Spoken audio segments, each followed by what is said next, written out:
commence par... Il n'y a guère qu'une seule actualité dans les pages culture de vos journaux ce matin, c'est notre Johnny National qui est partout. Et oui. À ce Vous point. allez le voir en une du Parisien aujourd'hui en France, en une aussi du supplément culture du Figaro, aussi des articles un peu partout. Alors je commence par le Parisien, il s'agit bien sûr du nouvel album de Johnny Hallyday, son 49e disque qui s'appelle Rester vivant, pas loin d'être son meilleur album, dit le Parisien.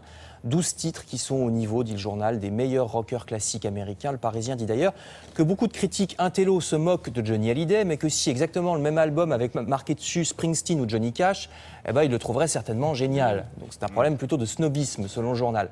Cet album a fait appel... Il parle de chef-d'œuvre. Ah oui, non, ils disent que c'est sans doute un de ses meilleurs albums. Alors il a fait appel, Johnny, à des jeunes talents de l'écriture, Maxime Nucci, Jeanne Chéral, qu'on voit.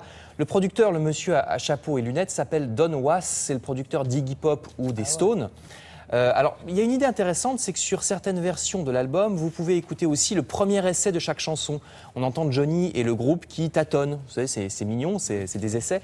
Le Figaro, lui aussi, trouve que c'est un très bon numéro que ce nouvel album. Si on aime bien sûr les standards américains, blues, rock, folk ou bien country, le producteur dit que Johnny lui fait penser à James Dean s'il vivait encore.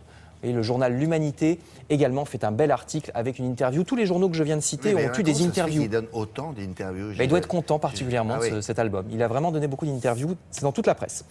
Côté expo et musée, nous aussi, vous voulez faire une interview de Johnny? On peut. Ouais, allez. Côté expo et musée, je me tourne maintenant vers le journal La Croix qui parle d'abord d'une belle initiative entre le Louvre et les hôpitaux de la région parisienne. Il s'agit de faire entrer l'art à l'intérieur de l'hôpital. Ça commencera l'an prochain avec la création d'artothèques dans les hôpitaux, artothèques comme bibliothèque. Mais pour l'art, ça sera des mini-musées avec des reproductions de tableaux, des ateliers artistiques, etc. Ils faisaient déjà ça dans les prisons. Et puis La Croix également nous parle d'une exposition au musée du Quai Branly, toujours à Paris, expo sur les Mayas, près de 400 sculptures, céramiques, masques, etc.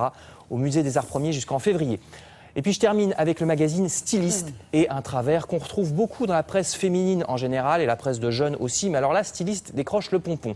D'abord, j'ai vu cette pub qui parle des events du Palais de Tokyo, pas les événements, les events, donc déjà. Mais regardez cet autre article, conseil de coiffure du magazine. Alors je lis, News, Trend Alert, le bubble hair, nos conseils pour reproduire le ponytail du hairstylist machin. On va lire ça, oui. Voilà. Bah ouais. Donc pour moi, une ponytail... Ouais, bubble hair, quoi. Bubble hair. Regarde. Vous êtes Ça m'étonne bubble pas hair, que ça te Non, parle. pas du tout. Ah bon. Mais non, bubble hair, c'est les nattes Oui, avec on a vu la photo, photo, c'est des nattes qui font de la bulle. Voilà, exactement. Mais moi, je croyais naïvement qu'une ponytail, c'était une queue de cheval et qu'un hairstylist, c'était un coiffeur. Ouais, bah Mais oui. apparemment, j'ai tort. Mais c'est plus joli, Le non? cheval, c'est bien Hairstylist aussi. et ponytail, moi je trouve ça mieux. Ouais. Evans. Bon, alors, on continue. Bah non, Merci c'est fini. beaucoup. C'était un Merci. styliste, voilà. Mademoiselle